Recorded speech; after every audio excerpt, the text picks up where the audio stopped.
When billionaire Richard Harcourt died, everyone expected a smooth inheritance. But the reading of his will shattered his empire and tore his children apart. Secrets buried for decades rise to the surface. Lies are exposed, and the fortune meant to unite them may destroy them forever. This is Billionaire's Secret Will, the inheritance that destroyed his life. Please subscribe, like, and comment. Richard Harcourt was the kind of man people whispered about in boardrooms and country clubs. His empire, Harcourt Global Holdings, was a pillar of Wall Street, with tentacles stretching into real estate in Los Angeles, oil fields in Texas, private equity firms in Miami, and luxury hotels from New York to Dubai. Worth nearly $20 billion, he was more than a billionaire. He was an institution, the embodiment of American wealth and power. But in the early hours of a winter morning, Richard Harcourt was found lifeless in his Fifth Avenue penthouse, collapsed beside a half-finished glass of scotch. His housekeeper discovered him at 6:13 a.m., called 911, and within minutes the news spread like wildfire across financial media. By noon, CNBC anchors were already speculating about the future of Harcourt Global. The New York Times published a full obituary, charting his rise from a working-class Bronx kid to one of the most feared financial moguls of his generation. The Wall Street Journal hinted at the turbulence his death would unleash in the stock market. Tabloids dredged up old scandals: his 3 divorces, mistresses, and rumored illegitimate children. But for Adrian Harcourt, Richard's only acknowledged son, none of it mattered. He had lost the father who gave him everything except love. Adrian was 32, handsome in the way magazine covers preferred. Tall, sharp-jawed, with a confidence bred from generational wealth. He had attended Harvard undergrad, Stanford for his MBA, and was currently serving as vice president at Harcourt Global. The public saw him as the heir apparent, groomed to take the reins. Yet behind closed doors, father and son barely spoke. Richard demanded excellence but withheld affection, and Adrian had grown up chasing a man who never cared to be caught. Money, gifts, and access, yes. Approval, no. The funeral at St. Patrick's Cathedral was a spectacle. Politicians, CEOs, hedge fund titans, and Hollywood elites crowded into the pews. Cameras flashed, and mourners whispered as Adrian walked down the aisle, dark-suited, expression unreadable. He delivered the eulogy in a voice steady enough to fool the crowd, but inside, his chest was burning with decades of unresolved resentment. 2 days later, when his father's longtime attorney, Charles Whitman, called to request his presence at the will reading, Adrian felt relief. Finally, he thought. At last the empire was his. The reading was held in Richard's private study inside the Fifth Avenue penthouse. Adrian had been in that room 100 times, mahogany shelves lined with rare books, a massive oil painting of Richard hanging above the fireplace, and the lingering smell of his favorite Cuban cigars. But this time the air felt different. Tense. Expectant. Adrian expected Whitman, maybe a few board members and distant cousins eager to collect crumbs. What he did not expect was a room filled with strangers. 10 people, to be precise. Men and women of different ages, backgrounds, and styles. Some looked nervous, others defiant. Adrian froze at the door, his voice sharp. What the hell is this? Charles Whitman adjusted his glasses. Adrian, please. Sit down. I don't recognize half these people, Adrian snapped. Why are they here? A woman in her late 20s, seated near the front, rose to her feet. She was striking, bronze-skinned, with dark wavy hair pulled into a low bun. She wore a simple black dress, yet carried herself with quiet authority. Her eyes locked with Adrian's, unwavering. My name is Isabella Carter, she said. And whether you like it or not, I'm Richard Harcourt's daughter. The words hit like a gunshot. Adrian laughed, though it came out brittle. You're insane. My father had one child. Me. Not quite, Whitman interrupted, his voice grave. He held up a thick, sealed envelope. Your father's final will is unconventional. I advise you to keep an open mind. Adrian's pulse quickened. His gaze swept the room again. Some of the strangers avoided his eyes, others stared back with quiet challenge. A young man in his early 20s slouched with defiance, a gold chain glinting on his neck. A middle-aged woman with streaks of gray in her hair looked like she'd come straight from the Midwest. A tall, sharp-featured man with Mediterranean skin sat with his arms folded, radiating cool disdain. And at the corner, barely out of high school, a teenage girl clutched her mother's hand, tears shimmering in her eyes. Whitman broke the seal. Silence filled the room as he began to read.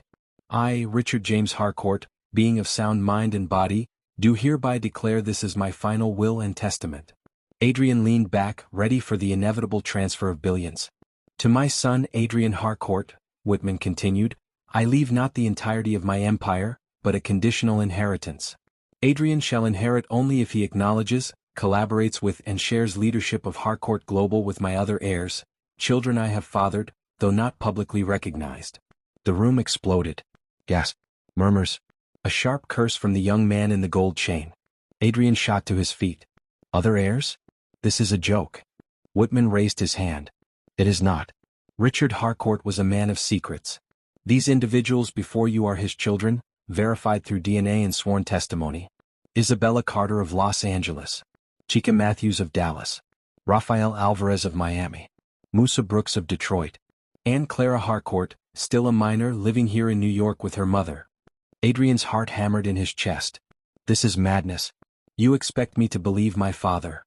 Isabella cut him off, stepping closer, her eyes blazing. Believe what you want. But Richard Harcourt was my father as much as he was yours. And if you want even a shred of his empire, you're going to have to share it with us.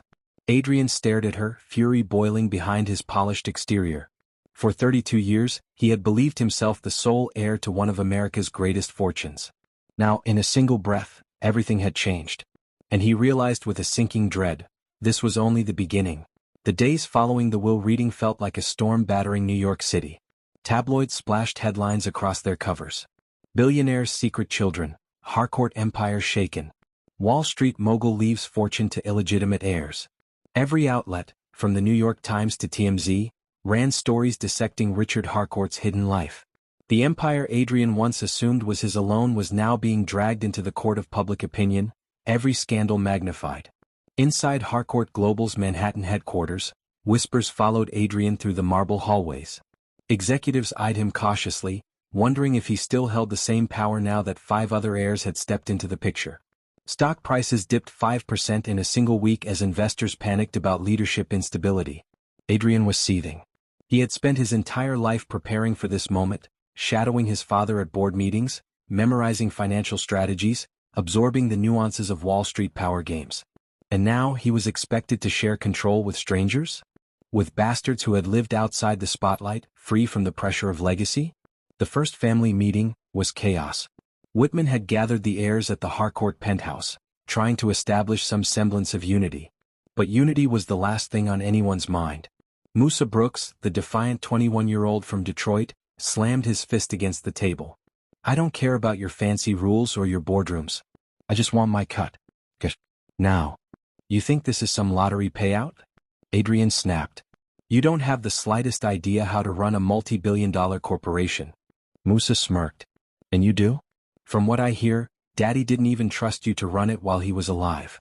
Adrian lunged forward, but Isabella Carter's calm voice cut through the tension. Enough. She sat with her arms crossed, her presence commanding without effort. If we keep tearing each other apart, none of us will get anything. You heard the will. Father wanted us to share. If we fail, the empire goes to charity. Maybe that's what should happen, muttered Chika Matthews, the woman from Dallas. In her 40s, she carried herself with the quiet dignity of someone who had endured life without privilege. Maybe Richard Harcourt doesn't deserve to have his legacy carried forward by children he abandoned. Silence fell. Even Adrian couldn't summon a retort. But Rafael Alvarez, the suave Miami businessman, leaned forward with a smile that didn't reach his eyes. That may be noble, Chika, but let's not pretend we're here for anything other than money. I run hotels. Isabella practices law. Adrian sits on Wall Street. Each of us has ambitions and this empire could fuel them. Let's not waste time with sentimentality. The youngest, Clara, sat quietly in the corner, her mother's hand on her shoulder. 17, delicate, wide-eyed, she looked more like a frightened student than an heiress. Her mother's voice was gentle but firm. Clara is still a child. If this family is going to fight like wolves, keep her out of it. Adrian looked around the room, disgust tightening his jaw. These people were not family. They were vultures circling his inheritance. That night, after everyone had left, Adrian poured himself a drink in his penthouse overlooking Central Park. His best friend and business partner, Daniel Cross, joined him, swirling whiskey in his glass. You're going to lose everything if you play by their rules, Daniel warned.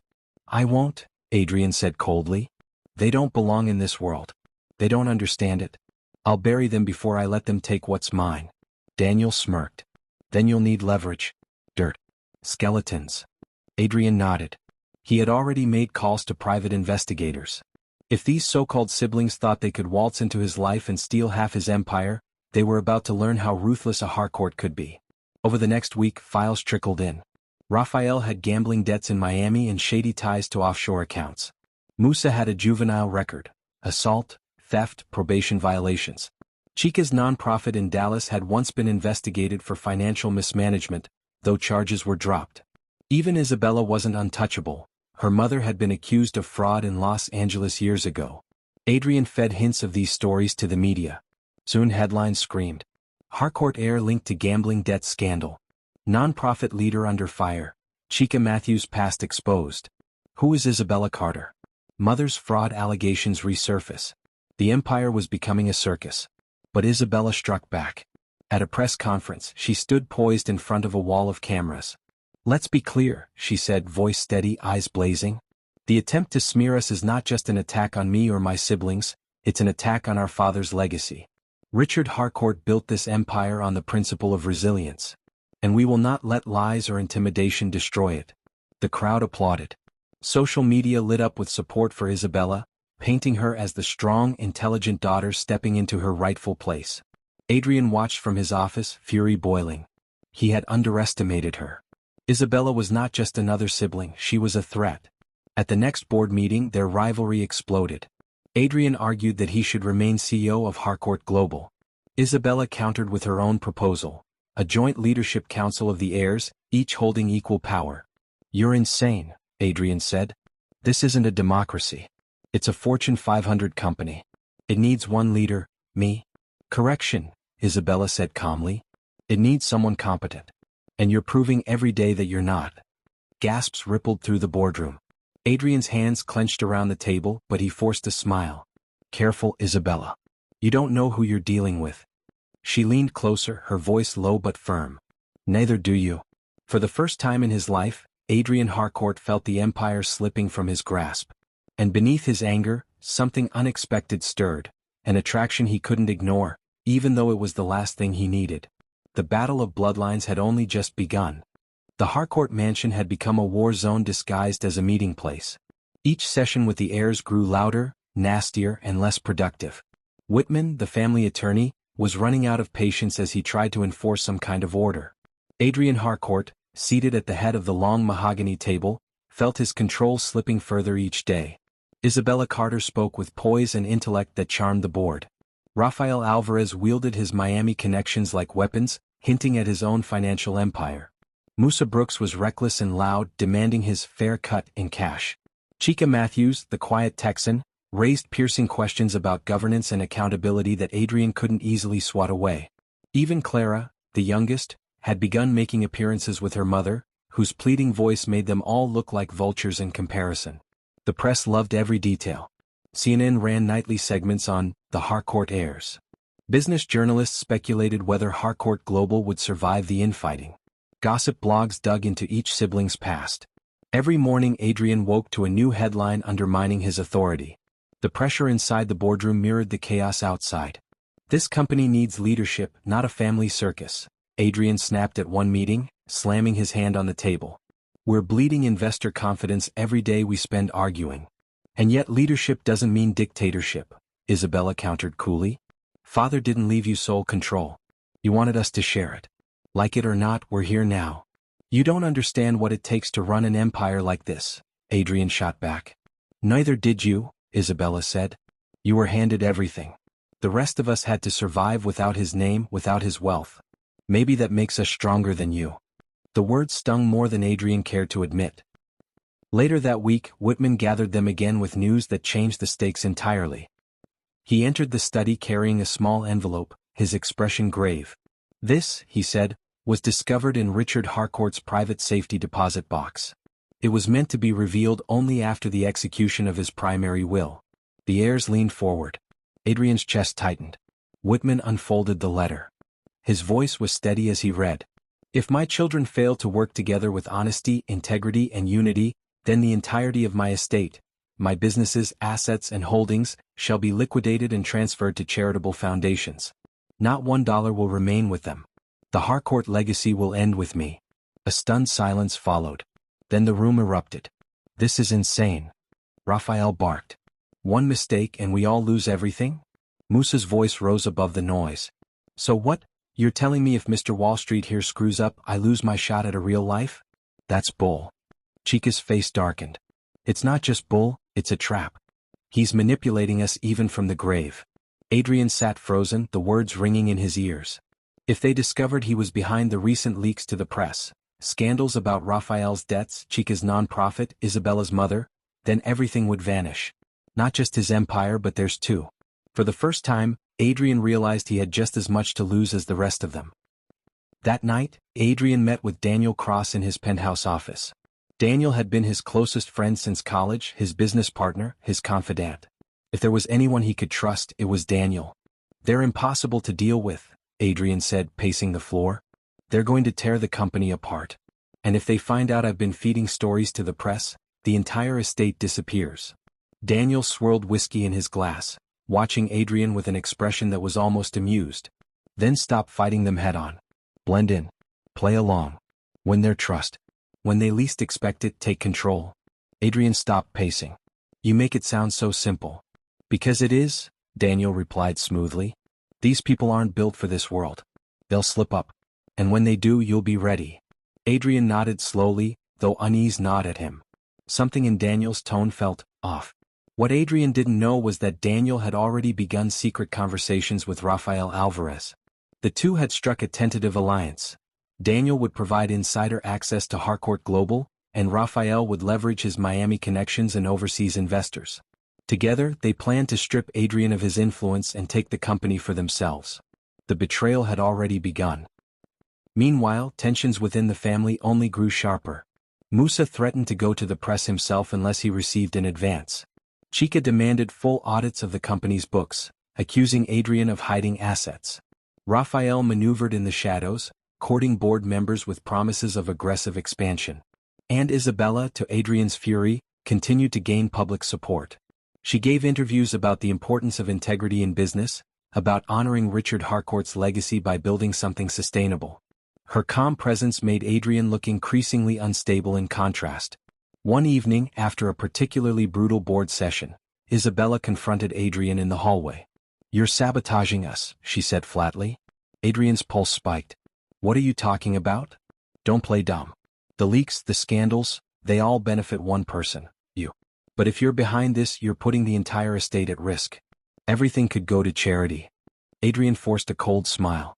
Careful with your accusations, Isabella. If you can't back them up, they'll sound like paranoia. Her gaze didn't waver. Then prove me wrong. Because right now, you look like a man willing to burn down the house just to make sure no one else lives in it. Adrian said nothing. Her words cut too close to the truth. By the end of the month, Harcourt Global was on the verge of collapse. Share prices tumbled. Executives resigned. Lawsuits loomed. The heirs fought each other so fiercely that they forgot about the very empire they were supposed to protect. And all the while, Richard Harcourt's shadow loomed over them. A man who, even in death, held the power to destroy them all. For Adrian, the realization was sinking in. His father's will wasn't just an inheritance. It was a weapon. A test. A curse. And no matter how hard he fought, he was already losing. The storm broke on a Tuesday morning. Adrian woke to the sound of his phone buzzing relentlessly. Dozens of missed calls, unread texts, flashing notifications.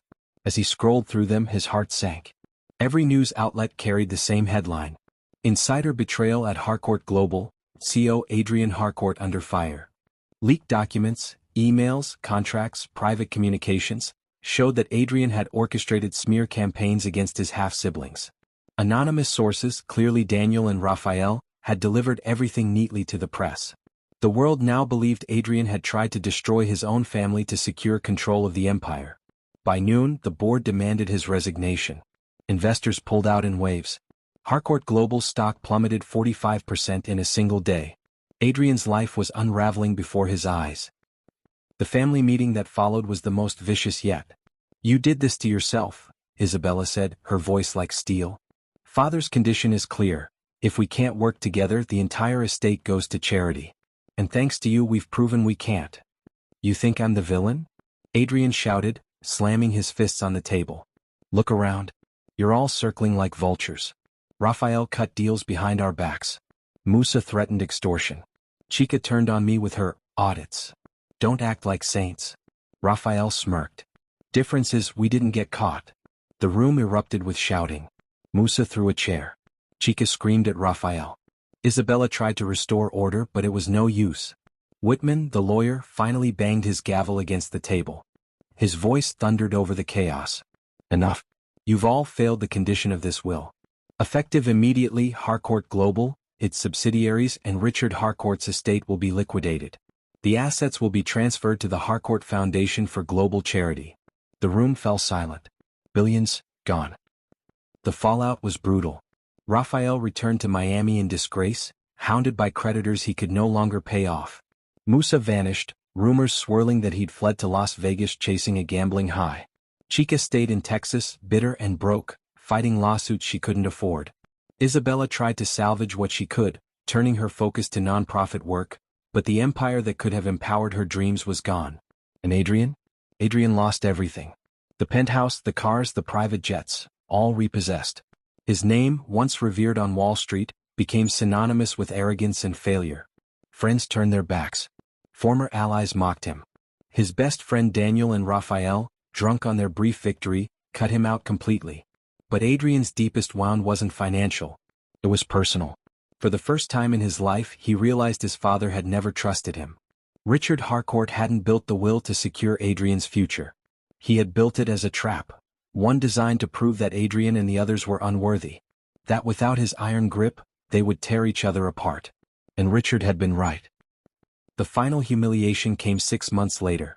Adrian, now living in a modest Manhattan apartment he rented under a fake name, stumbled upon a documentary airing on PBS, The Harcourt Legacy, Greed, Power, and the Cost of Wealth. It featured clips of Richard Harcourt himself, filmed secretly years before his death. In the footage, Richard stared into the camera, his cold eyes glittering. My children, he said, were raised in two worlds, one of privilege, one of neglect. I gave them pieces of me but never the whole. If they can learn to trust one another, they may yet deserve this empire.